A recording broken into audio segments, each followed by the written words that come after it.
You're listening to Rule the Galaxy.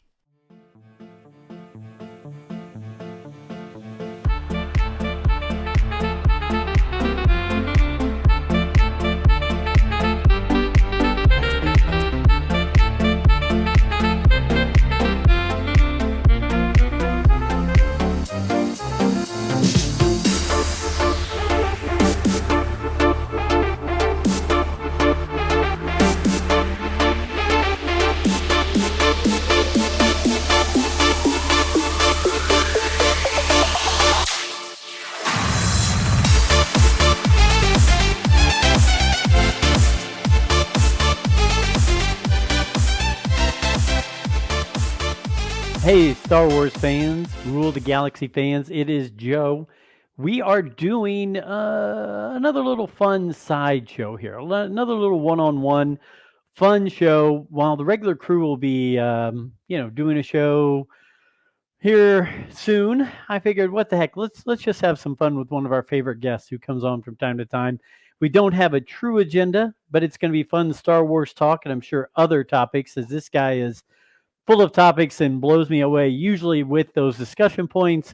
It's the one and the only Mr. Scott Ryfun. How you doing, Scott?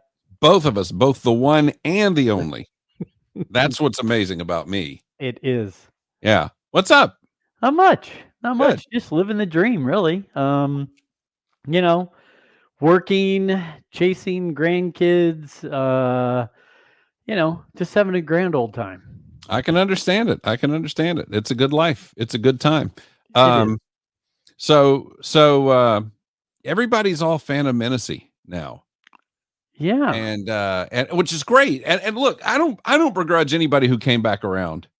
I do though I'll be honest with you, I do kind of begrudge the ones who weren't on board and then now are pretending like they always were. Those are the guys I do kind of begrudge those guys. Like if in 30 years, if in 2047 you catch 77-year-old me going, yeah, I love celebrating the anniversary of The Last Jedi. It was the best. I remember it being the best ever. I loved it. Then, we'll have some talk. And I would deserve all the scorn and derision I would receive for that. But those are the only people that frost me. People who didn't like it at first and are now around to it, I'm good with you guys. But the people who are pretending they were always there, I do have a problem with you guys. I'll be honest with you. I am. You know what I'm doing, Joe? What's that? I'm gatekeeping. I'm perfectly okay with that, and I'm lock, stock, and barrel with you on this one because I went into it, and we'll just jump a little bit into Phantom Menace here. I went into it with open eyes because obviously I was so excited. It's like the movie, where is it? Fanboys, which I've got right here behind me. Yeah, the Fanboys movie. They were all so excited. They wanted to go see this movie. Wow, it's going to be the next Star Wars. It's going to be great. And that last line where it's like, what if it's not any good? I remember that. But I went into it with open eyes, and I went into it with the view of my son, who was 6 years old at the time. And I said, he's going to get to see Star Wars like I did. I was 6. I got to see A New Hope. He's going to see this, and it's going to be his Star Wars, right? So I went into it like that, and I didn't go into it with any negativity. I more watched him grow up with it and said, well, this is going to be his, and I'm going to enjoy it through his eyes. Yes, absolutely. My son was, he was about a little over, he was almost 2. He wasn't quite 2, but so sharp because by the time the movie came around, he knew all the characters. Oh, sure. That proved to be a bit of a problem because, not quite 2 Garrison, since he knew all the characters, he got excited every time he'd see one on the screen and he would start screaming their name, at which point we had to remove him from the theater and go, kid, you can't do that. Cannot yell in the theater. This is a theater. Sacred place. Don't do this. But yeah, he did, Darth Maul! Just start screaming it. Jar! So we had to quietly escort him out. But and now to this day, at 27 years old, when he was watching The Phantom Menace, he yells, Jar Jar! So, Well, that's good to know. I will make sure I don't watch that movie or any of those movies with him then in the near future. It's a bit of a problem. We all kind of leave the house when he starts to watch, and Well, I've got I've But got a year and a half old grandson, and Mhm. I concur with you on that. We will be watching one of his shows or something that he Mhm. likes, and the first thing he does is points at the TV and yells out the name of the character that he likes on Yep. there. So I can imagine Garrison doing that in a theater. Yeah, and I kind of conditioned him to it. I just didn't realize it. I taught him all the Kiss guys when he Oh, was really little. So by the time he was about 14 months old, he had all the Kiss guys. And so you'd say, "Who's that?" Gene. Who's that? Peter. So, he got used to when somebody was there, he was supposed to yell who they are, and I guess it just kind of carried over. Although, you know what? Here's the funny thing. Last week, my daughter sent me a video, and it was her son had some teeth removed, and her youngest son is he's 9, and he had to stay home from school for the day. So she sent me a video of what he had chosen to do, and you know what he had chosen to do that day was sit and watch the Phantom Menace. really? Yeah. That was Nice. his pick, and I was like, "That's pretty darn cool. I'm okay with that." That is, and we'll jump into a little bit of the fanfare and the excitedness of it. I mean, I think one of the coolest things was the internet was really kind of just taking its hold on things, right? The World Mhm, Wide Web. And you'd mhm, go to the Star Wars website and there would be pictures there. Not video, not whatever. mhm. For a while there was a picture of Liam Neeson, there was a picture of Ewan McGregor, and there was a picture of Natalie Portman, and you're like, oh, this is cool. And they'd have a little bio. But it wasn't do you remember that as well? Like it was more like, hey, we're gonna basically put a PowerPoint up on our on the StarWars.com website, and you have to kind of read through things instead of seeing videos or interviews. And I remember when it was, after the special edition, that's all we had was just these little snippets, these little bits that were leading us to the Phantom Menace. Oh, So, sure. I mean, if you got all your news from StarWars.com or wherever, I mean, yeah, but I mean, most of us in the know, we're getting it well, from Super Shadow yes, gosh, I and forgot about Super Shadow. Oh man. and, All the incorrect things that Super Shadow would tell us. hey, Super Shadow is one of George Lucas's best friends, Mm-hmm. all right? Mm-hmm. And he would have him interviewed, and he had all the details, all of the scoop. Do you know how many people under our age don't remember Super Shadow? Super well, and here's the sad thing. Super Shadow does not deserve to be forgotten. He deserves to be remembered. It was a big part of what we were It back was then. a very big part of the early internet Star Wars. It outlived what I was doing on the internet at the time with Star Wars, which was we had started, and I say I just kind of joined what they were doing. A bunch of people in the Star Wars forum at CompuServe Oh, yes. had started an e-magazine, and I was writing articles for it. And then they went to a website, Mhm. echostation.com, and I wrote for them there, and I actually started coding for them. I actually learned how to do HTML just so I could help them code. And I did that for a little bit, and then they offered me the gig of doing their news wire, their news feed. So they had a news page called Main Terminal, and it would be my job to kind of go around the web and find the news that was happening Mm.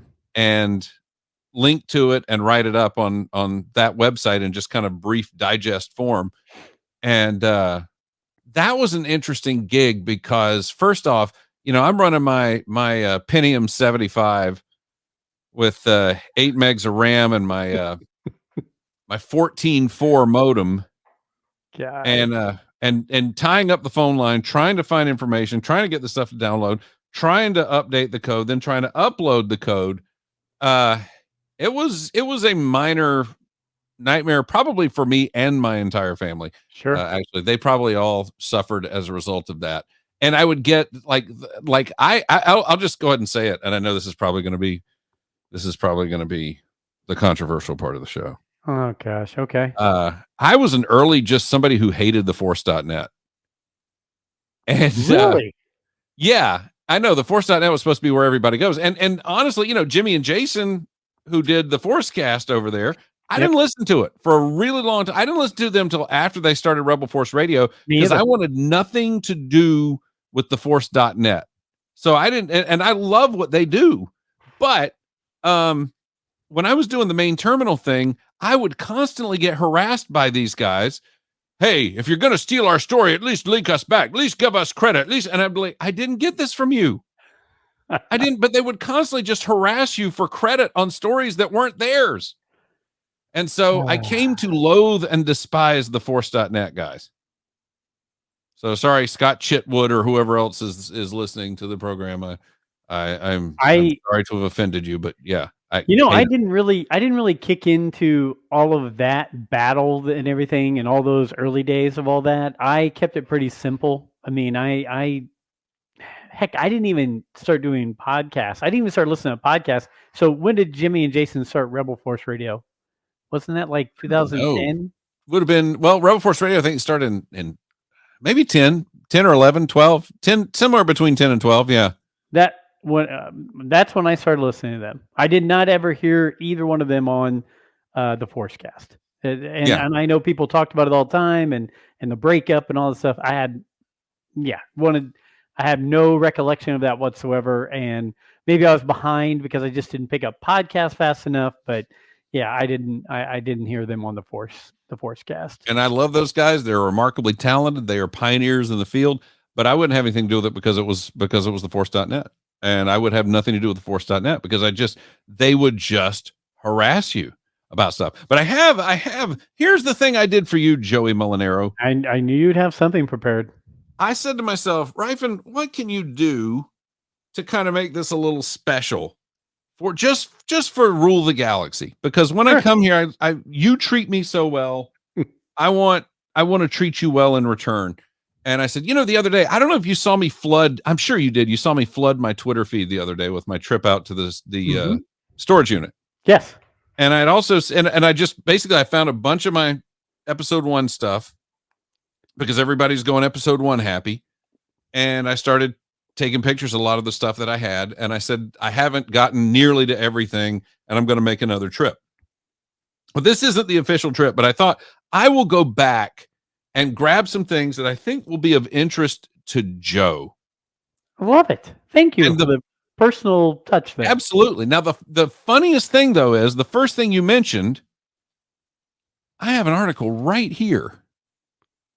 Wow. This is a USA Today from October 8th, 1997. Wow.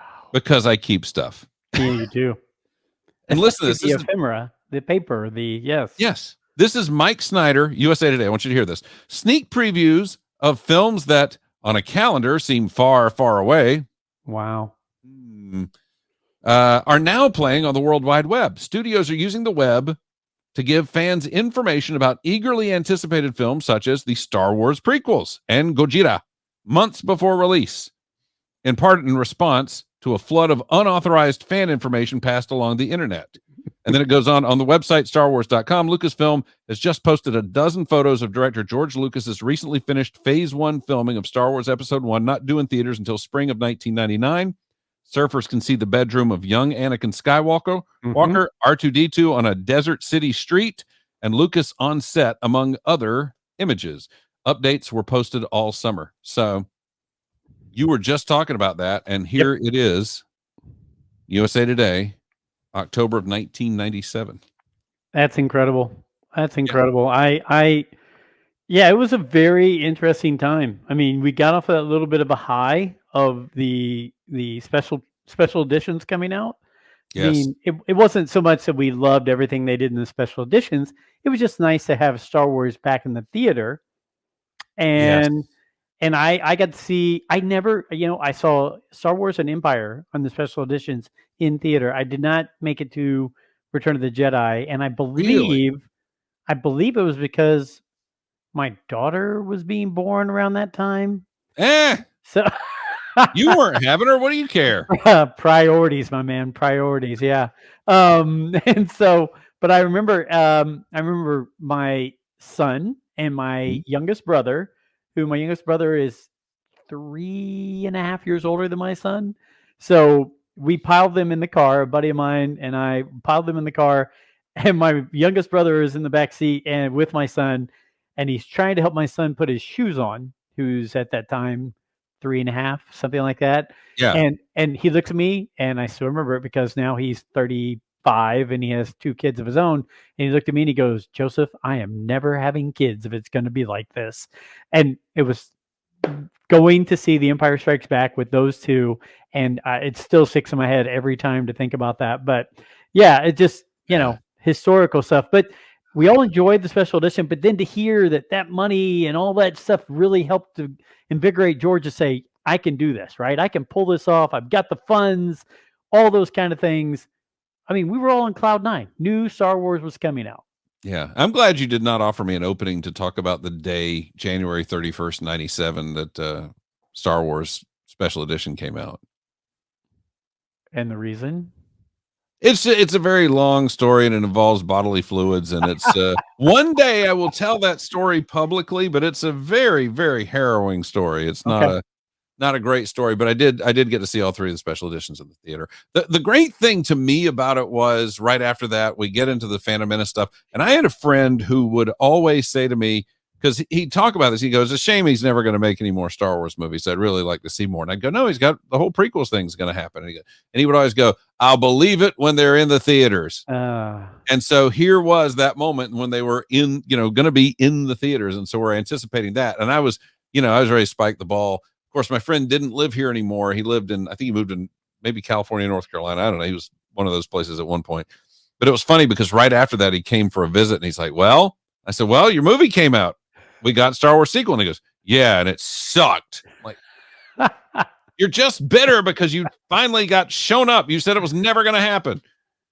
Yeah, but it's so gosh, there's so many things that memory and that time frame that I know I'm blurring them all, but in the sequences and everything, but I really just look back and think of things like the midnight release of the figures, the MTV video of Duel of the Fates, the book coming out early and you could choose your cover, right? And I had multiple of these, but this is the one I kept right here, was the Darth Maul version.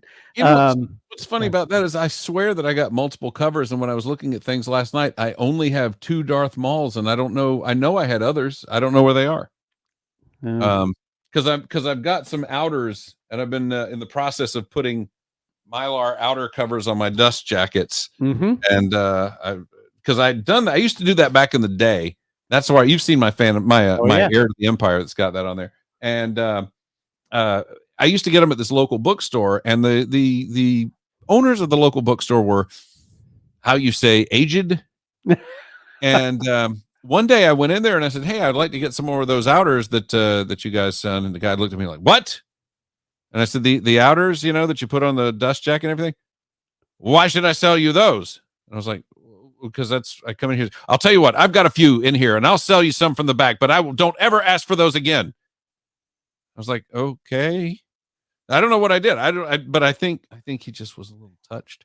That's the anchor right there. Yeah, it was weird. It was really weird. So anyway, I stopped at that point ever putting any more outers on. And so recently I got another pack of them, and so I've been working on that a little bit in my spare time because it takes a couple minutes to do each one. So you walk in the room, you do that. You're on your way to do something else. You just stop and you wrap one for a few minutes and you put it up.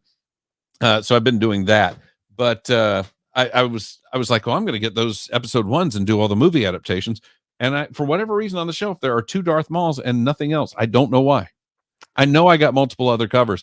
I know I got Darth Maul when it first came out, and I was like, I'm not spending all of that money on all of these other things, but the 4 different covers, as much of a bibliophile as I am, because I had fast food tie-ins to get. Oh, yes. I had magazines to buy, newspapers and all that. So, and you saw the pictures of the fast food tie-ins. I got every fast food tie-in at every single restaurant and never opened. I kept an unopened copy of all of them. So, well, here's the thing. I like thrift stores just for the little finds you might come up with every now and then. And I also like garage sales. When I was younger, my mom would take me on garage sales. So as I'm older, I found that, like, even for my grandson, I've got a room for him when he comes here, and I probably spent $20 on all of it, but it's been washed, it's been cleaned, but he absolutely loves every bit of it. And so for me, I love to be like, why would I go spend $200 on toys when I can go spend $5 and he's going to like them just the same. Right. Yeah. And maybe that's cheap, but I also like that it's a little memorabilia kind of stuff and looking back in the old days. But just recently there was a garage sale listed here in Indianapolis. And so I was like, I've got an hour that day before work really kicks in. I'm going to go to it. And when I get there, oh, and by the way, there were pictures, and it was all these things you're talking about, all the McDonald's, all the the Burger King, wait, all wait, yeah, wait, all the what was it, Pepsi, PepsiCo, right? It was PepsiCo at the time, which became Tricon, which is now Yum Brands. Yes, so it was all the Taco Bell, pizza, and KFC. Yes, exactly. So, but had all these things listed, and then also it had a Peter Criss Kiss doll in the box.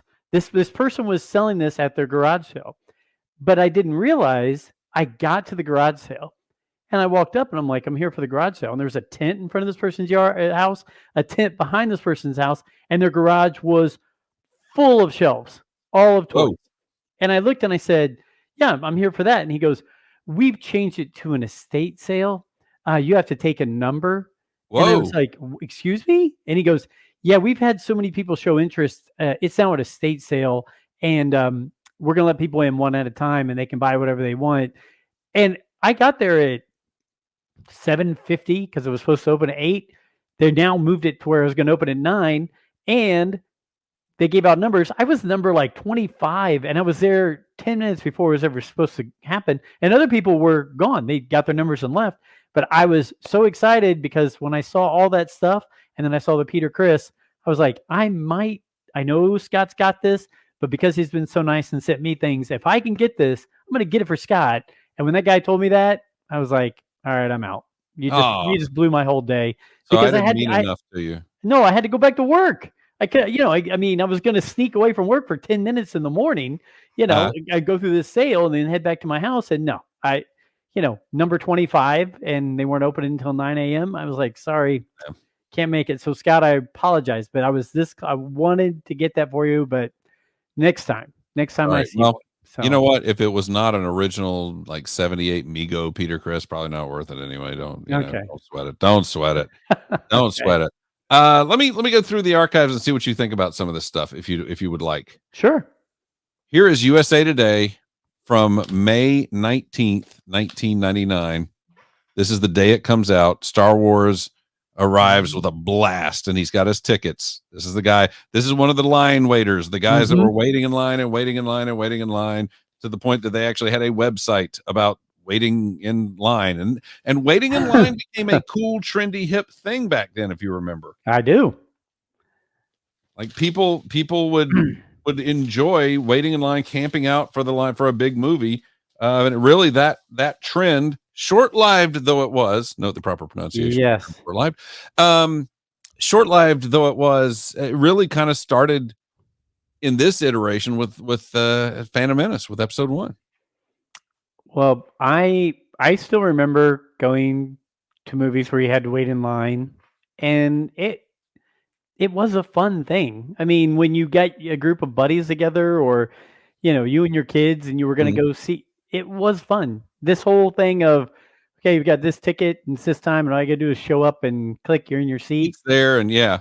Well, it's kind of like a concert. I mean, you remember the days of the General Mission concerts, and it was get there as early as you can, squeeze through the door as quickly as you can, grab the rail up front as quickly as you can, be prepared to fight for your spot. Now it's just kind of, you bought this ticket for this show at this time, and by the way, there are 34 other screenings, so don't worry about it if you didn't get this one. By the way, there's $1,000 worth of fees on there that we won't tell you about until you're done purchasing the ticket online.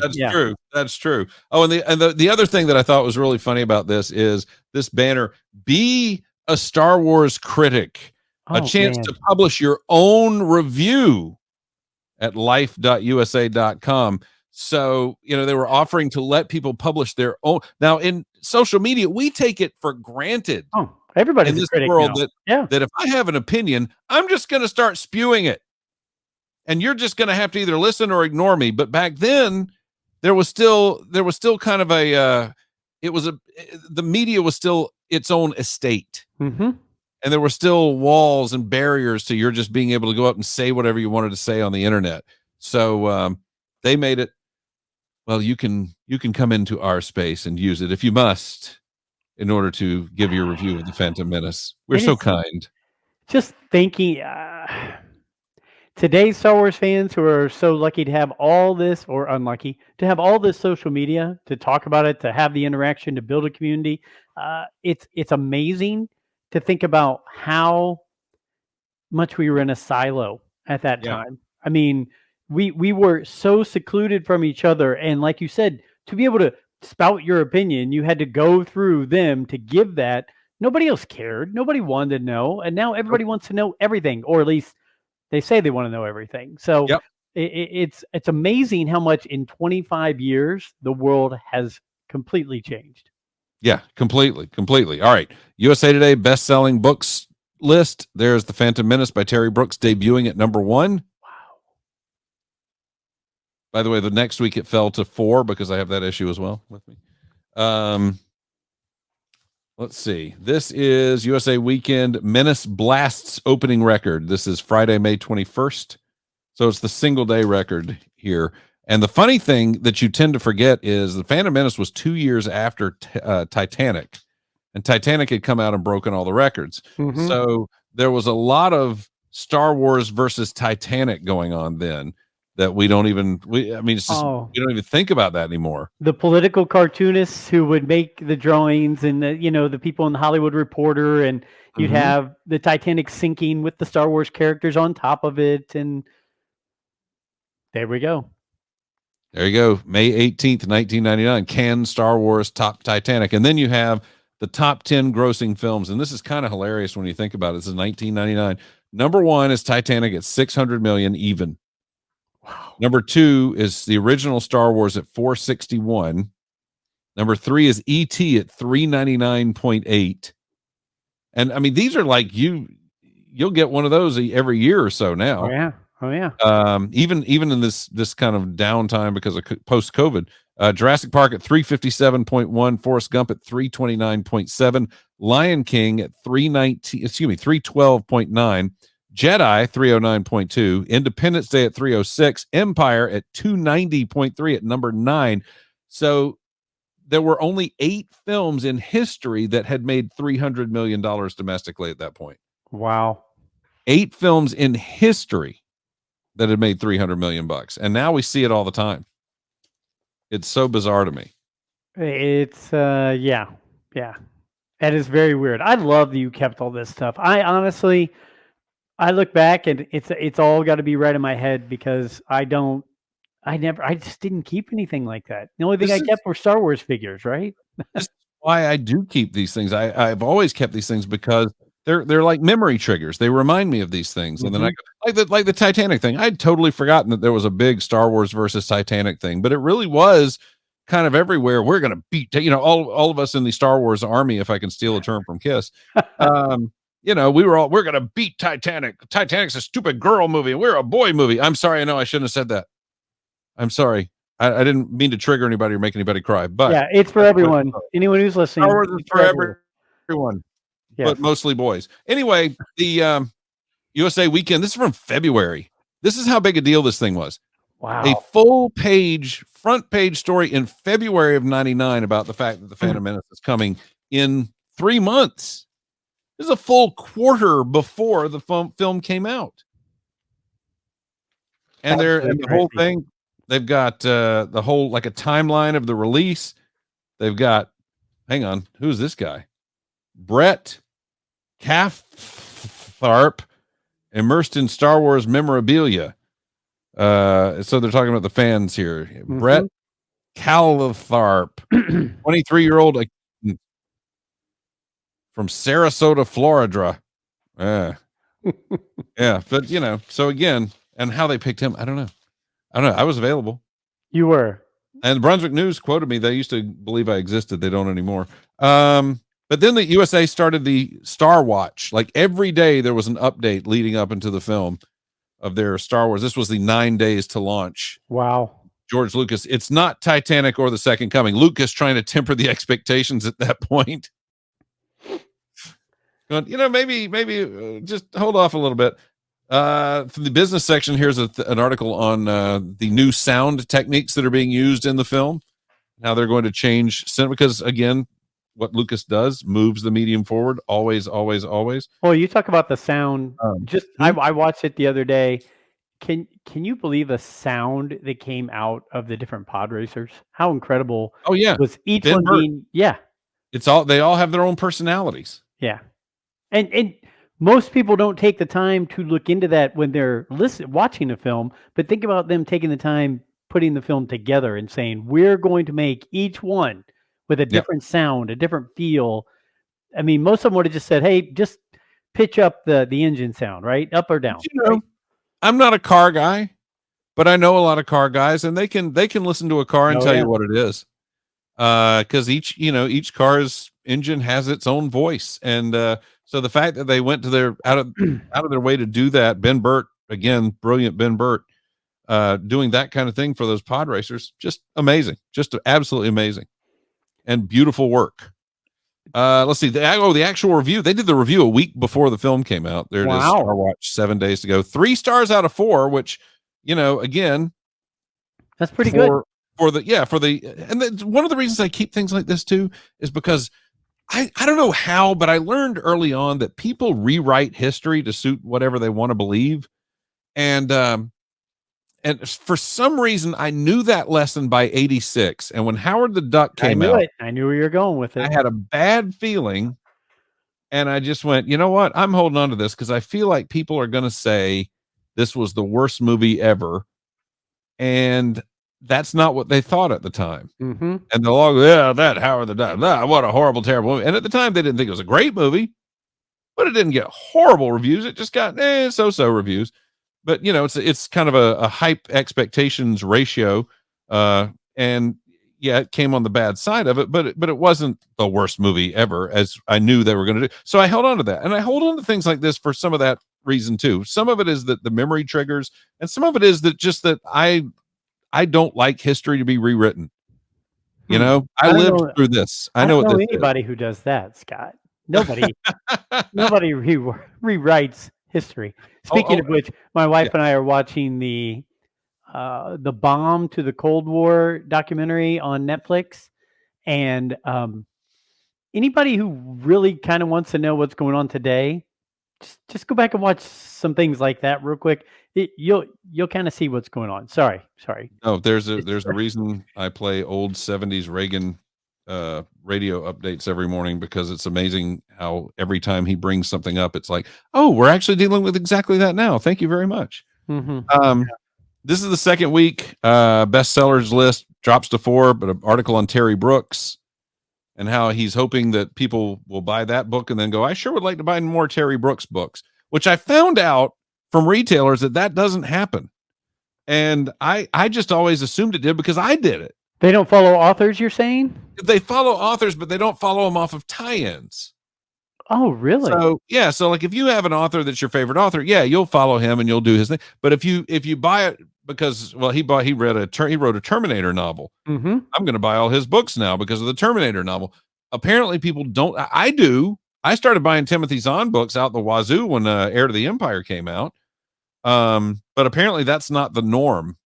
I bought a bunch of Kevin J. Anderson books when the Jedi Academy trilogy was big.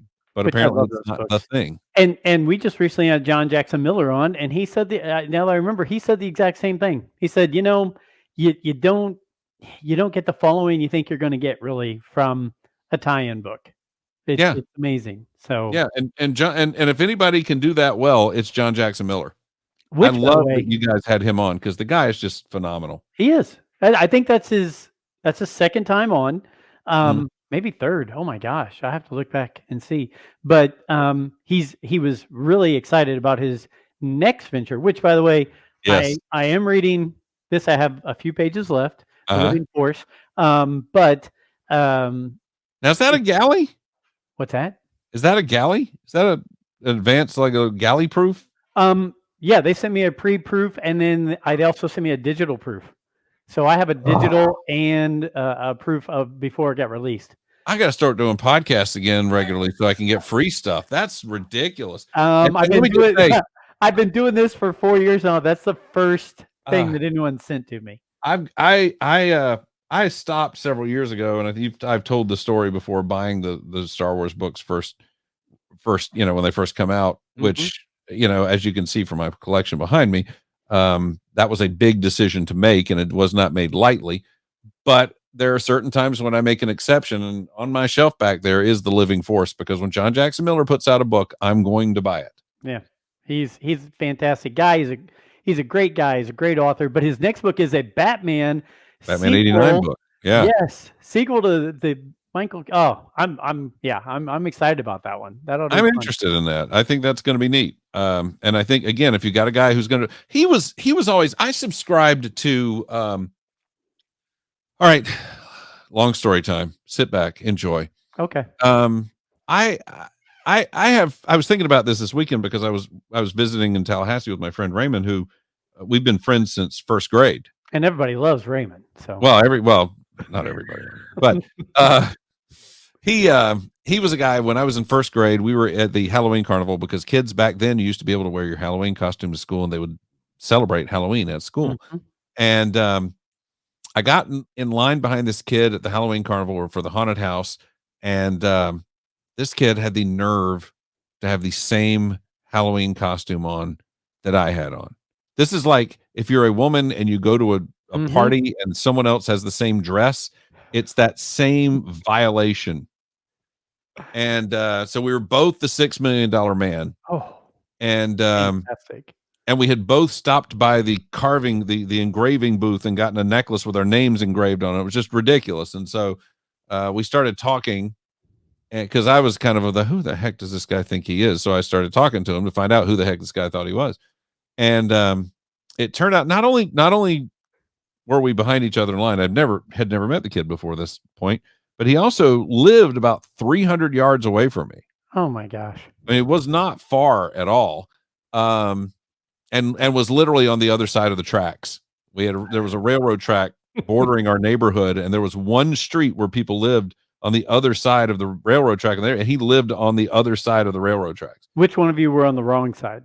He was on the wrong side of the tracks. Okay. I think he'll admit to that. He was not on the good side of the track. We weren't on the great side of the tracks, but I would say of the two sides of the tracks, we were on the better side of the tracks. And we've been friends ever since. And so I say that because I keep friends for a really long time. And one of my friends I made when I was a freshman in high school, and I was sitting in the library with some buddies of mine, and one of my buddies said, "Hey, see that guy? That's Sadowski. He likes DC," which was a no-no for us. And he was like, "Go get him." I was like, "Okay." So I started going over there and just kind of making all kinds of, just speaking loudly about how badly DC Comics sucked. And he finally took the bait, and we started arguing. So like every day in the library, we would show up and have a debate about, what was better, Marvel or DC. And eventually we became friends. So, but he subscribed to Comics Buyer's Guide. He was the first person I ever knew to subscribe to CBG. And I was like, you know what? It's awesome that he gets that, because I knew about it, but he actually had them, and it was really cool, great newspaper. So I begged for that for my birthday, a subscription to CBG. And then as an adult, I resumed it once I got married and out of college and everything. And John Jackson Miller was the editor at that point. Yep. He was a columnist at that point. And I love CBG. I love CBG. But I loved John Jackson Miller stuff most of all, because most of the guys at CBG were all these Silver Age guys. And they were really interesting, and it was neat to learn from them. But JJM was of my generation. Yep.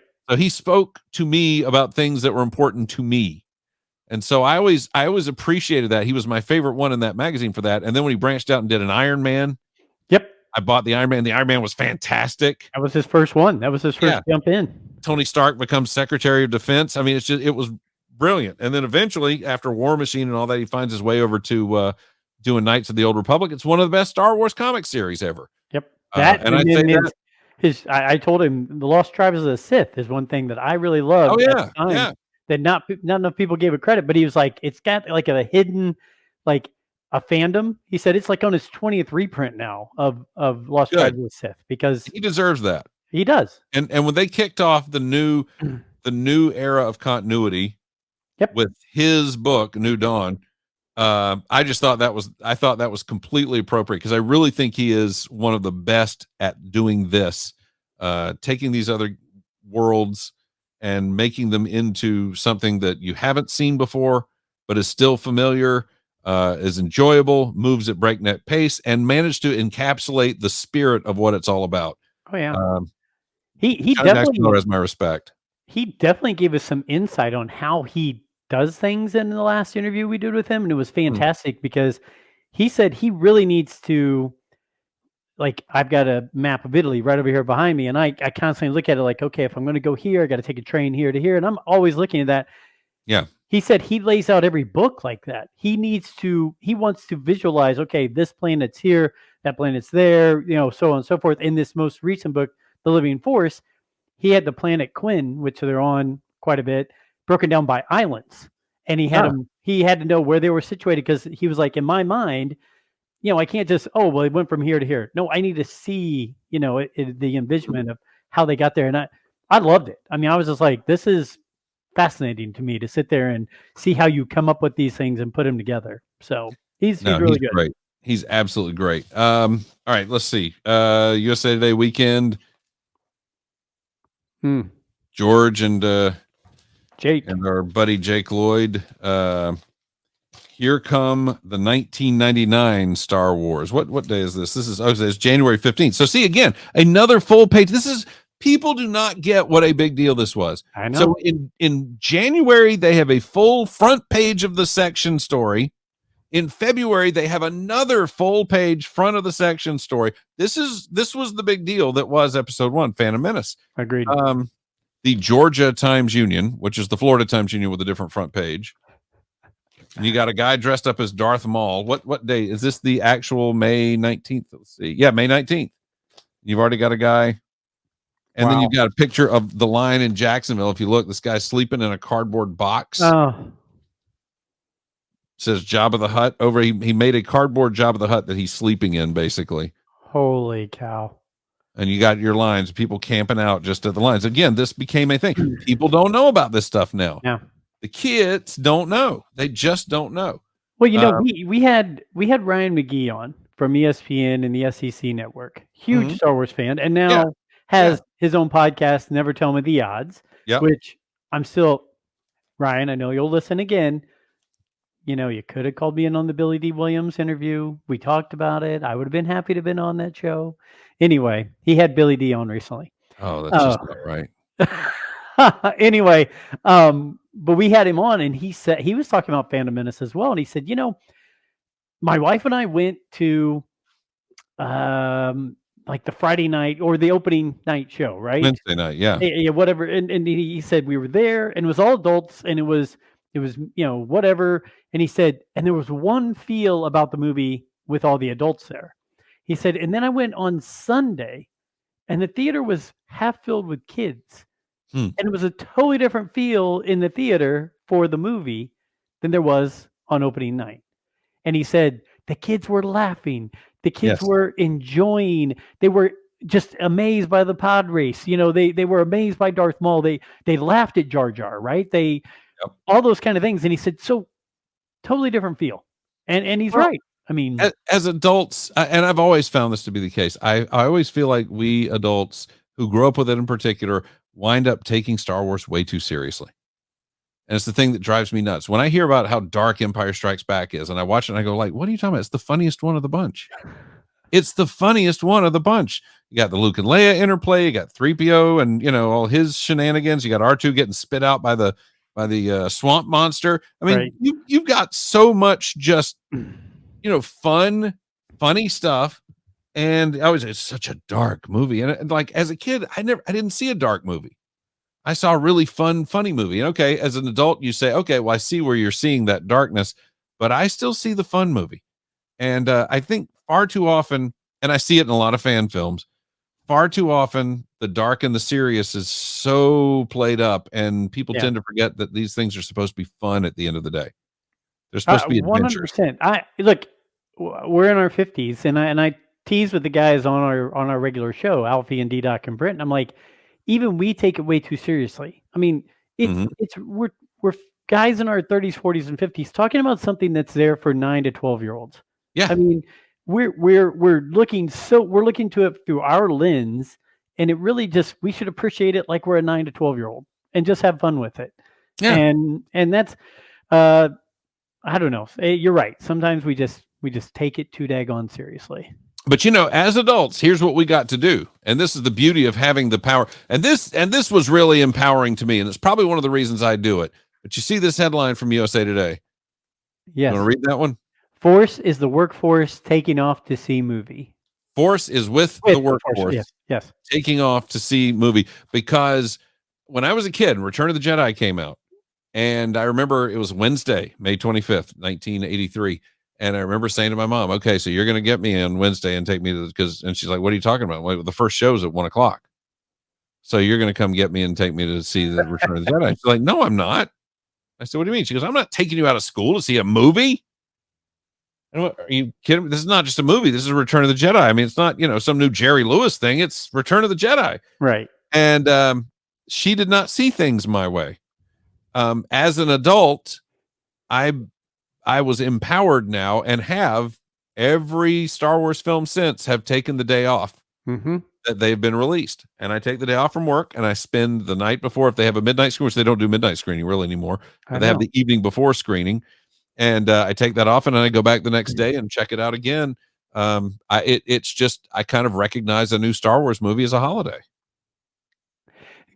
Okay, you bring up holiday. We've talked a ton, and I tell you what, we'll talk about one more thing about the Phantom Menace, and then we'll talk about May the 4th. Oh no! Okay. Yeah, but let's go to the MTV video real quick of Duel of the Fates. That Carson Daly's so dreamy. So I think I was working that day. I rushed home. I had it recorded. On the VCR, you timed out. They had the VCR recorded, and I had to watch through different whatever to get to it. But I mean, how many of us were just blown away sitting there, feeling that music, seeing Maul come out like he did? I mean, I was ready to go. I mean, I was ready to jump into the theater right then and there to see what was going to go on with this, because I thought we had this great thing back in the 70s and early 80s. Here we are, and look at this. Look at the filming of it. Look at the graphics of it. Listen to the music of this. This is going to be just incredible. And I think more than anything, that got me as pumped as anything for the movie and for the release of it. Yes, seeing my son go through all of it, but something about the way they did that video and got you pumped and had people sitting there ready to watch it. I mean, as a kid, I think we all watched Thriller on MTV, right? Didn't we all did all watch Thriller right after school or whatever it came out? It was released, and everybody rushed home to see Thriller. And this was that same kind of a feel, but as an adult, watching this video right here. So yeah, I had a similar experience, although it did take me a little bit more time to get over the dreaminess of Carson Daly. But I remember queuing up the VCR and hit play. No, pause. Now he's going to play. No, pause. And in fact, you know what? I've actually got a couple of. I forgot I did this during COVID. I got a hold of a DVD, VCR, VHS converter, and I took all my old VHSs that would still play and converted them to DVDs. And I have a couple of VHS tapes that had just episode 1 stuff on it. If I think Fox News did a special on episode 1 because Fox, their corporate synergy there. If ever they were on, a daytime show like in a Good Morning America or something, I would tape a snippet from that. I taped the MTV thing. I remember watching it live and taping it. And so I've got all that on a DVD or a couple of DVDs now where I've just been able to convert all that. But it was really, really, really special. It was. I mean, I hope that people who have grown up post the prequel trilogy, much younger, on the Clone Wars and on the new things that have come out since Disney or whatever, I hope they really realize there was 77 when people were lined up outside of theaters, right?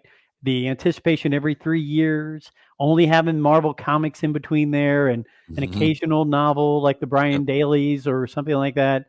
Then to see what happened in 99 at 97 through 99, basically that whole time frame right there. Just it was special. It was special Star Wars. They're just segments of the Star Wars chronology that you sit there and go 77 to 84, 85. There's just this whole time frame. Then 91 to 93 was on and with the Dark Empire and those kind of things. Then you hop again into the special. Well, what was it? 94 or 95 with the Power of the Force?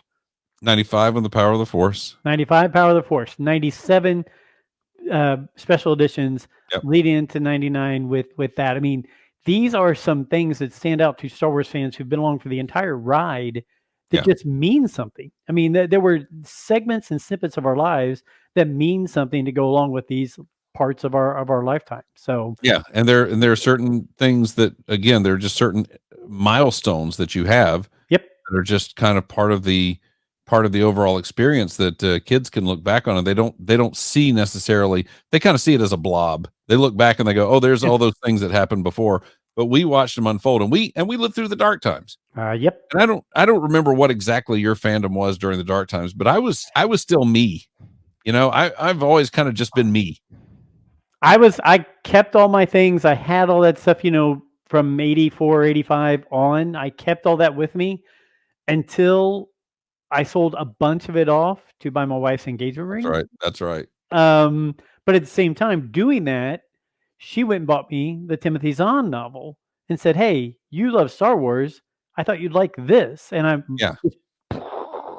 So my wife, look, she doesn't listen to the podcast, so there's no worries about what she will say or not say from this. But my wife looks at Star Wars and she's like, "Well, you just love Star Wars, blah blah blah," and I'm like, no, Star Wars is tied into so many things in my life. Yes. Like I don't dread that I got rid of those things to buy her engagement ring.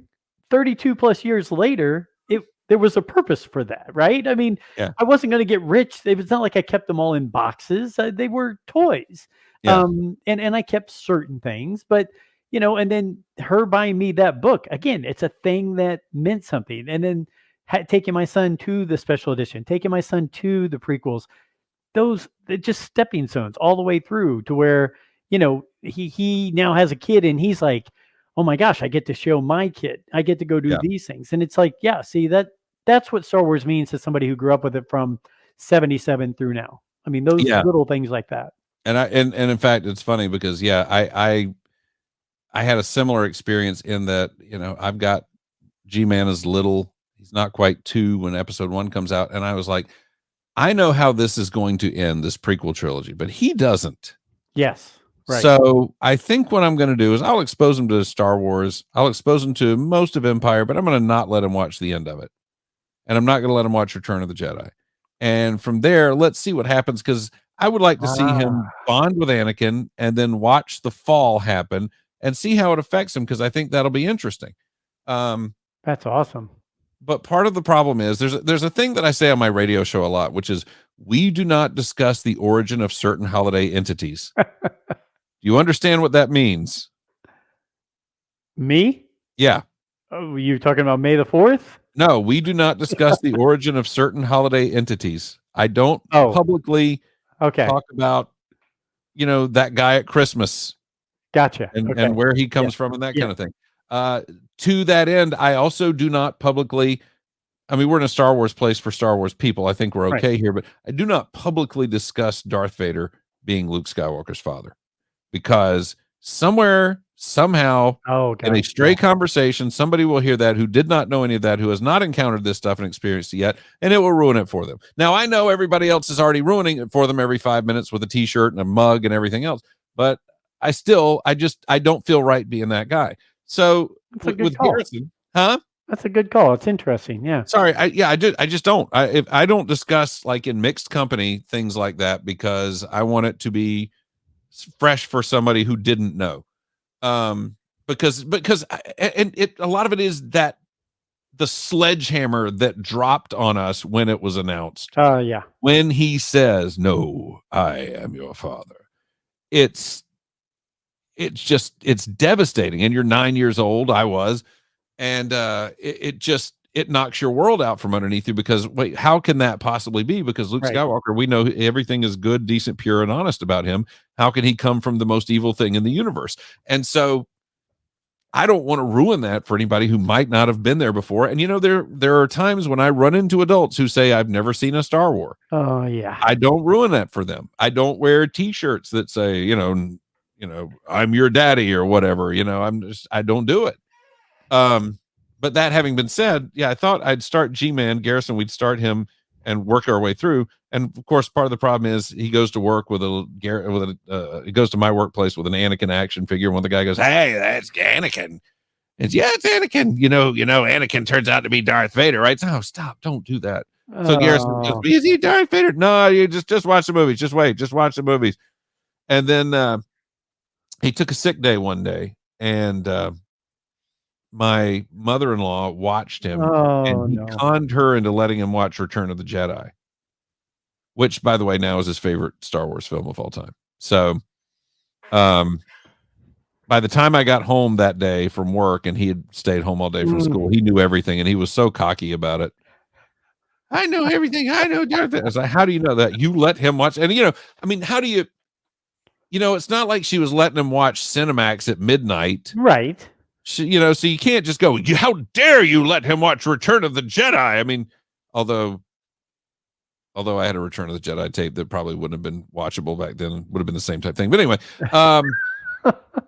no, I talked about this I don't think I've talked about this with you. I talked about this on Dinner for Geeks one time when you're a budding teenager. Okay. So Return of the Jedi came out. I think you have mentioned it, but I want to hear it again. Yeah, I did. That's right. You're right. Yes. I did at the end one day. Yeah. Return of the Jedi came out in the spring of '86 on VHS, and of course, I'm 15, and the world is, you know what you see when you're 15. You see it everywhere. Sure. And so I begged my parents to take me down to the store, rent Return of the Jedi. I don't think we got it the day of. I think we eventually got it because it was just out all the time. Right. And I got my dad to dub it off onto another cassette for me so I could have a copy of Return of the Jedi. Well, Return of the Jedi was originally 2 hours and 12 minutes, if I remember right, the original cut. And, all our tapes were 2 hours, or you put them in LP mode and they were 4 hours. So they had to record my Return of the Jedi in LP mode. So I had an LP tape, and there was still, almost 2 hours of stuff after that. And being a 15-year-old boy, I thought, I could secretly let this run overnight on Cinemax and then see what happened afterwards. And my parents decided to go out to dinner, and I was like, now I can check out my Cinemax tape and see what's happened. So I fast forward past Return of the Jedi, I get to the Cinemax stuff, and as it is starting, they come back home because they forgot something. And so I immediately pop that thing out of the VHS and start walking back to my room. And I had a file cabinet in my room, and I locked it in the file cabinet right in front of them. And they're like, "What are you doing?" I'm like, "Nothing." Which, by the way, if you're trying to get away with something, don't say that. Yeah, here's what you don't do. Take something, hide it in front of them, and yell nothing at them. So then a couple of days later, I was out and I came home, and my mom goes in my room. She's like, "Hey, you want to watch The Return of the Jedi?" I was like, "What are you talking about?" "Your dad is in there watching The Return of the Jedi." Oh, God. And I go in there, and Dad's got the Cinemax stuff going on the tape that I taped at the end. And so the punishment, and this is, parents don't do this nowadays. They just don't. My punishment was they erased the whole damn tape. I didn't have Return of the Jedi anymore. And like I said, most parents now would go, "Oh, I don't want to make you unhappy, so I'll just erase this part of it." But, there had to be punishment. And just erasing the Cinemax part wasn't punishment. It was status quo. So the punishment was they erased The Return of the Jedi. I love the impersonations you do of your family. I mean, they do too. I love you and Glosson going back and forth at each other, but I think I love your family impersonations as well. And the best thing is when I do it on the radio, I do Mom on the radio, I'll get a call later. "I don't sound like that." So, wow, that's got to be great. Yeah. I can imagine what Mom's thinking when you pull that out. Yeah. Well, let's hop into another topic which I love that you discuss is your orthodox and Oh. and what secular and orthodox version of Star Wars Day. Yeah, I'm an Eastern Orthodox Star Wars Yes. fan. Yes. I do not observe May 4th. I've never observed May 4th. First off, it's just a bad pun. I don't get it. I mean, and look, here's the thing. I'm not trying to throw water on anybody's fun. If they want to go do it, that's great. It's like when I was in college and everybody was out getting drunk. I was not.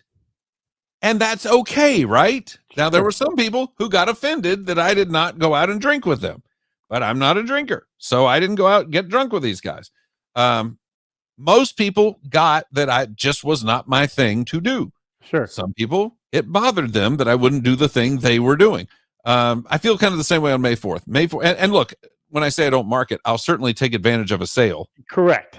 But, I'm not stupid. But yeah, and part of the reason that I don't mark May 4th is it wasn't some reaction to everybody's doing May 4th when reality May 25th should be. It is that I used to mark May 25th. Sure. I was already marking May 25th when people started doing the May 4th thing. And I just went, I'm not going to just, and people have said to me, well, every day should be a Star Wars day. Yes, but you can only just set aside a day and throw everything to the wind every so often if you're a busy, honest to God, serious human being. And you can be that non-serious human being that one day. And so, yeah, I mean, I already had kind of a personal tradition of I'm going to kind of go do something Star Warsy today on May 25th and just kind of mark it and contemplate and have it be my, and we put a Star Wars figure over our doorway so that that kind of thing. So, I already marked it, and then people started doing the May the 4th pun, and it was like, okay, yeah, funny, whatever. And then it just suddenly became a thing that we're going to do May the 4th because it's a great day. Can you imagine if, like, I don't know, like the Easter suddenly was not based on, the cycles of the moon or whatever, but was rather based on a bad pun? Yeah. Or Christmas, we decided we're not going to do it December 25th every year. Instead, we're going to do it on some bad Jesus pun. I don't get any of that stuff. I like the date of May 25th. That's the birth date. Yeah. If you had a bad pun that to do with my name that coincided with a date, I wouldn't go, well, the hell with September 20th. I'm going to celebrate that day instead. As your birthday. Sure. Yeah. I'm going to celebrate on my birthday. So it's kind of the same thing to me. I'm just a May 25th guy. I get you completely. I mean, it's I'm going to guess you would probably agree with this, that it's the older crew of the Star Wars community that still looks at May 25th more as being important than May the 4th. Oh, absolutely. Absolutely. And look, there are a lot of what I'll call the straights. They're the people who really like their Yoda keychains, or the Baby Yoda keychains, and their Baby Yoda T-shirts, and they like going in the store and seeing all the cool stuff. And that's great. I think it's awesome because there are people otherwise they wouldn't care about May 25th if you made them care about May 25th. Sure. So to me, it's almost more for those guys. And look, I think there's a place for those guys. I think you're exactly right. I think May the 4th is the day for the secular world. The general population to celebrate Star Wars, and May 25th is a day for people who do things like podcasts or, whatever, collectors, all those kind of things. That's when they celebrate. Yeah, and I'm okay with that. I mean, I'm not telling people don't do it. Go for it. Have fun. Enjoy. It's just choose not to participate unless there's a really good sale, and then I will. Well, we always talk about there's a different entry point for every Star Wars fan, right? Yeah. There's some people that West End Games was their entry point. There's some people that the comics were their entry point. There's some people that Star Wars Lego. I mean, we've talked about on our show, Star Wars Lego is far bypassed so many other things in the Star Wars universe right now, as far as fandom, right? Or as far as bringing people in. It's huge. The massive, video games. I mean, all those things. I got a bunch of stuff from Rancho Obi-Wan this week, and one of the things was talking about they've got a Lego exhibit now at Rancho Obi-Wan. Same thing. They have to. I mean, Yeah. It's a major part of the fandom now. Yeah. Well, if you walk into a Target or a Walmart or something like that, the Star Wars section of when it comes to action figures, ships, things like that, is 2 or 3 pegs across, 2 or 3 pegs up. You go to the Lego aisle, and half the aisle is Star Wars ships, dioramas, all that stuff, and it's amazing. And the prices they're getting for those, I can't jump into those price points. I look and I'm like, oh my gosh, I want to jump in and get some of those really cool, huge things. There's some expensive stuff in Lego. There is, and I'm kind of twofold. One, I don't want to pay the money because it is ridiculous money, but also there's another thing for me that I don't want to spend all my time building my toy. 100%. I'm too. I don't have the attention span. I can't imagine when I was a kid thinking, "Hey, I'm going to build this toy and then play with it," and then by the time I get it finished, I'm like, "Oh, just to hell with playing with it." I don't care. So for me, it just was. I like toys to be intact toys, and again, not denigrating the Lego heads because they're great and they do their thing. It just there are different things for people, and that's not one of my things. The action figures were a thing for me. The comics definitely a thing. The book's a thing. But the Lego thing just wasn't for me. A, as you say, the price point's ridiculous. But B, I don't want to build my toy. I want to play with my toy. Yeah. So yeah. No, I think right now, I'm kind of in a Captain Rex run on things. For some reason, Captain Rex and I bonded with him. So I would buy the little mini helmet of Rex and maybe do that to have it up somewhere. But the rest of the stuff I'm looking, and like D-Doc and Alfie every week. Oh, look at this ship I built. And I'm like, oh my gosh, that's really cool. I did tell them if I could go back and get the Y-Wing that they first came out with years ago, the Y-Wing's always been my favorite ship. So I would go back and get the Lego Y-Wing, and I'd probably have it on a cord hanging right here above my desk to where I could just be like, oh, it's cool.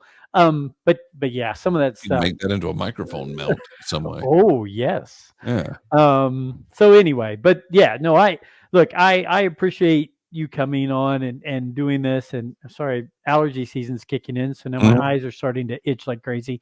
I just love when we get to sit here and have no agenda and we just randomly discuss Star Wars because it's some of my favorite time. Oh, and you're bringing out more paraphernalia. Oh, I got more stuff. I was going to run through this really quickly. It doesn't have to be a discussion point. And most everything I grabbed was episode 1 related, like the JCPenney catalog.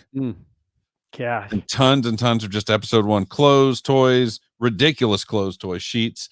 And it really quickly. Vanity Fair, still shrink wrap, still in the wrap. Got that right behind me, yeah. Premiere magazine with Obi-Wan on the cover. Qui-Gon on Movie Line. Mad Magazine with the Phantom Menace. Electronic Gaming Monthly. I have tons of I didn't even grab half the magazines though. I mean, just were tons and tons and tons of them. But there were a couple of things that I thought were kind of special that I also wanted to bring up. One is this. This is the box. The Don Post box for the Pod Racer helmet. Oh, they made. And this was the thing. I didn't spend a lot of dough on this, but the day after Halloween, I happened to be in Jacksonville, and they had all their Halloween masks were 75% off. So I wound up getting, I think it was like $17. I got the Pod Racer helmet. So I was like, well, how can I turn that down? And as you know, like I've said, I keep things. So the Pod Racer helmet's on the shelves behind me, but the box is in storage because I keep things. God love you.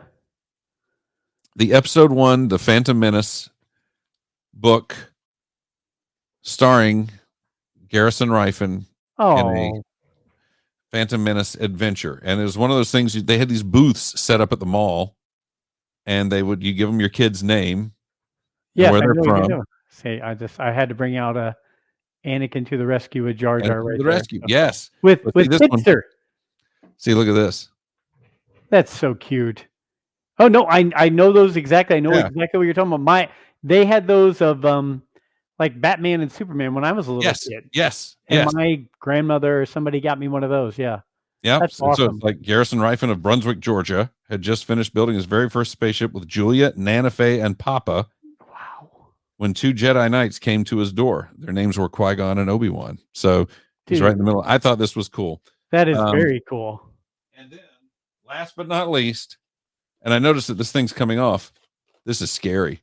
Oh man, that's nice. What is that? This is a thing that Scholastic did, and again, I took advantage of my children in school. So sue me for what They started this thing called Star Wars Adventures when Star Wars started coming back hard, and Star Wars Adventures was a subscription service, and you bought it through whatever the Scholastic Book Club was at the time. Yeah. And every month they would send you a kit that was basically like a magazine, like a Star Wars kids magazine, a storybook, and a game book that correlated with the storybook. It was kind of choose your own adventure-y type thing. Right. And when episode 1 and the original one, I think, came in I've got 3 of them. Yeah. The original one was I think it came in a Darth Vader case. The episode 1 adventures came in the Maul case. And then there was a clone trooper case too. But so this I've opened this once, maybe in the last 25 years. So as I open, it's going to go, but you open this thing up and it's got like things you can take notes on the gameplay. There are pads, point pads, so you can score yourself. Rule books, dice. Look at there. You've seen these dice in lots of nerd places before. Multi-sided dice here. There's another one right there. Star Wars multi-sided dice. Huh? You do me a favor and post that. Okay. Post a picture of that because here. Wait, I had some questions come up for you. I remember I asked people for questions. You ready? Oh yeah, sure. If you could greenlight one project for Disney Star Wars, what would it be and why? I would walk up to George Lucas and I would say, I know you have $5 billion, but would you like more? And whatever you would like to do, I will let you do it. And whatever amount of money that you would like to spend to make it, I will allow that as well. Okay. I would let George Lucas make whatever he wanted to make. The second project I would make would be if somebody would decide they wanted to do a faithful live action adaptation of the Marvel comic series. Ooh. Good, bad, ugly, indifferent, and all. That would be the second thing. Yes. That was from Eugene R. Hendricks. I know my Jacksonville bureau chief. There you go. There you go. From Michael Nip, who always comments on the podcast. Yeah. Is there a Star Wars item in his storage unit that he swore that he had that he still hasn't been able to find?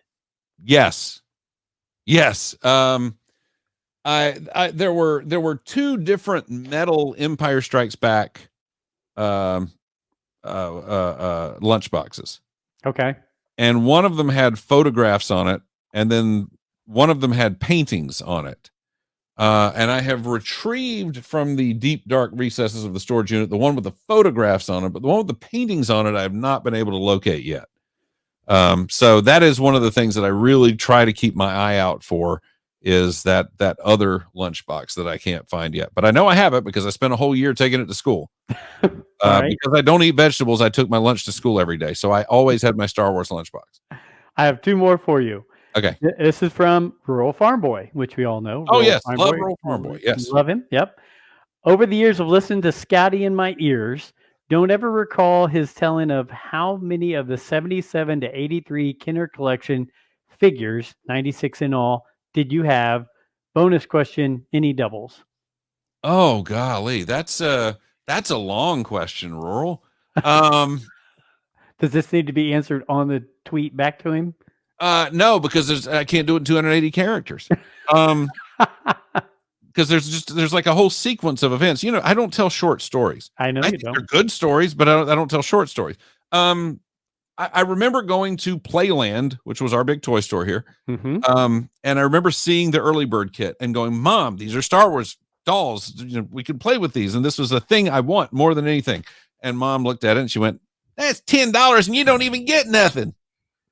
Like, what do you mean? You get the 4 guys. And it's like, no, you don't. You got to mail it in and they'll send it to you when they send it to you. And I'm like, okay. So I was kind of frustrated because I was like, so that means they'll be in the store one day, right? So I made it like my life's goal was to I kept going to the store looking for Star Wars guys and kept going to the store. And one day I went to, I think it was Gibson's, and there they were. they had Star Wars guys at the store, and I think that's what I called them. They definitely weren't action figures at that point. Star Wars guys. They weren't dolls. That's for girls. But they were guys. Yeah. They had Star Wars guys, and so then I went, Mom, they've got all these, and there's 12 of them, and I'm showing her, and she's like, okay, you can get 4. So what 4 do you get? Oh, okay. So I wound up getting Luke and a Stormtrooper, 3PO and R2. Because the 3PO and R2 are kind of your robots. Stormtrooper, and the reason, and I love Darth Vader, and I've always been these are the guys. I've always been a Vader guy, but Stormtroopers could be more, if that makes sense. Yes. Even at 7, 8, this is my thought process. I'm going, Luke has to fight people, but if he fights Vader once, it's over. So, it's too big. Sure. So we got to get the Stormtrooper he can fight, and they can be a billion different Stormtroopers. He can kill a Stormtrooper, and I can still play with a Stormtrooper because it's a different Stormtrooper. And so I picked the next Stormtrooper. one just comes, the next wave, right? Yeah. And so and then I just pined for the rest of those figures. And I came home from school one day, and my mom said, "Hey, go look on your bed." And I was like, "Well, I don't want to look on my bed." Why? She's like, "Just go look on your bed," because man, I question everything. And I went in my room, and on my bed, laid out in order, was every other figure I didn't have except the Jawa, because they just hadn't shown up here. But she went and got me every one of those figures. It is one of the greatest memories of my childhood, that I just show up after school one day, and Mom has gone to the store and gotten me all of those figures. And they're $229 each, and it's 1978, and I know they couldn't really afford to just throw money around like that. And yet this is what they did, because they knew this was this thing that I loved so much. And we eventually got the Jawa. I will say, back in the day, I got everything from Star Wars. I got everything from Empire. And then I missed out on Squid Head in the first run, the first series of Jedi figures. I got a few more in the next series. And then by the time the Power of the Force figures came out, I was on a mission to get those. In fact, I'd heard they were really cheap at Walmart, and I was begging my dad, because a friend of mine had gone and gotten them. He brought them to school, Right. but we were freshmen in high school. Okay. So we're 9th grade. But he brought them to school. He's like, "Look what I got at Walmart, and they're really cheap." And I'm like, "Oh, that's cool. I've got to go tonight." And I said, "Dad, we got to go to Walmart." And he's like, "Why?" "Because they got new Star Wars figures, and they're really cheap." And I got this giant lecture about how I needed to grow up, get over it. And so I was like, "Okay, I guess I'm not getting those figures." Yep. I know that feeling. Yeah. So the next time we were at Walmart, I just checked, because I was like, well, if they're there, I'm going to get them, because I obviously was not allowed to go that night, but they were gone by then, because they were blowing them out. So now I will say I have every figure, because when I got this new setup, redid my office, redid my studio, I went and completed everything up to the Power of the Force. So I of the Power of the Force figures, I do have Anakin, because I mailed away for him back in the day. Right. But everything else, I've got them mounted in glass cases on the wall over here. And I bought these neat little backers that Glosson had recommended to me off of Etsy, and I cannot remember the name of the guy I bought them from, but it was a thing Glosson suggested, and they were fantastic. They're absolutely great. Well, I'm going to say Glosson suggested them, but it might have been Ryan Shaw from Dinner for Geeks, and if it was Ryan and not Glosson, Ryan will flagellate me. Let them both take credit. Let them both take credit. That's what I'll have to do. Might have been Ryan. Okay. Well, no. Well, good. Well, I'm glad we got through those questions. Wait, I thought there was another question. Hold on. Let me see. There was one more. Okay. Alfie from our show wants to know, where did you buy your Star Wars Marvel comics? He bought his at Lindner's ice cream shops and Hook's drugstores. The answer to that is where I could. The first one I bought was number 2 at Gibson's, which is where I found the figures the first time. But I would buy them at any minute market I could find them. On vacation was usually a good time, because Mom and Dad were a little looser with a pocketbook. Yes. On vacation, so we'd stop and get gas, and I'd run in and I'd find several that I didn't have. And there was a bookstore in town called Book Exchange that was, that was where I went to buy comics most of the time till I was about 15, and another shop opened up, and I kind of split my time. So really, it was just kind of where I could. But I will tell you, I bought a lot of them off that rack at the book exchange. And when the book exchange went out of business some years ago, the owner's daughter called me and she said, "Hey, this is our last day open." I was like, "Oh, it sucks." And she's like, "Yeah, we have the comic spinner rack. Mm-hmm. Would you like it?" And I said, "Well, $20." And she said, "Sure." I said, "Okay, I'm coming right now." And I rode down there and I handed her a 20 and I took it home. And so it sits up in my theater room right now. And the first thing I did when I got it was I put a bunch of I got a bunch of old 70s Marvel stuff out of the quarter bins at a con. And it was okay. No bags, no boards, because You had a great spinner rack. You now had a great place to display them. Yeah. And I just thought it'd be a cool thing to put those in there. And then I started going, but it would be better if it was all Marvel Star Wars. So I've kind of been on this mission the last few years to find these beat up copies of old Marvel Star Wars, cheap, right? And that I just put in there because, again, no bags, no boards, they're just there. And I've got to the point where all the face out comics are, and I think the second one after that are all old Marvel Star Wars. And then after that, it's the old 70s stuff that I was filling with anyway. But I've got buddies who've got spinner racks, and I'll look at their spinner racks, and they'll have books bagged and boarded in the thing, and I'm like, that's not in a that's not right. My buddy P Thug does that, and I was like, dude, take it out of there, just take it out. It's liberating, you'll enjoy it. Right. But so I've got the old spinner rack, one of the places that I used to buy Star Wars comics on, and it is now it now has old vintage Marvel Star Wars. If you spin it around, every side, every pocket has vintage Marvel Star Wars in it.